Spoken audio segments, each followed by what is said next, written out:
और Khadc TV. Together we achieve, together we can fly, reaching for the sky. ICFA University, Meghalaya.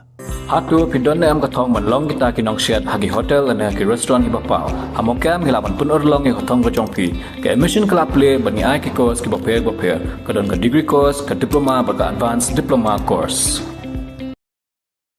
MDC ka Voice of the People Party na Mawkyrwat Constituency uba penkrau boklin kharjarin ula Risaiñ no nakashuki kum executive member jongka executive committee balayalam daka VPP ha Khadc Hills Autonomous District Council Hagajing penbena bala penmi dau commissioner and secretary ketanat District Council Affairs ka Sarkar Jilla uba Cyril VD Dengdo haga khat khandai tarik ujiliu arajar arpun riu lapan tip baulat ke jela ula pediang ya ke City Risaiñ jong uba kharjarin hapo ka rule 21(1)B jong ka Assam and Meghalaya Autonomous District Constitution of District Council Rules 1951 kat kum balapan baik temai daka KHADC.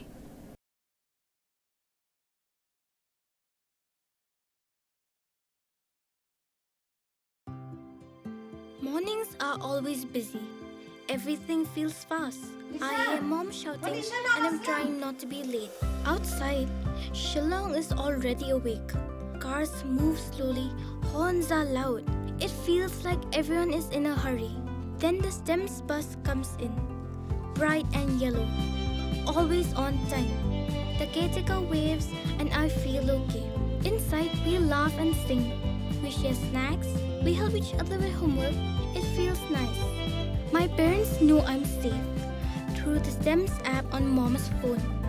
Because this bus isn't just a ride. It takes us to school with friends and a little bit of hope.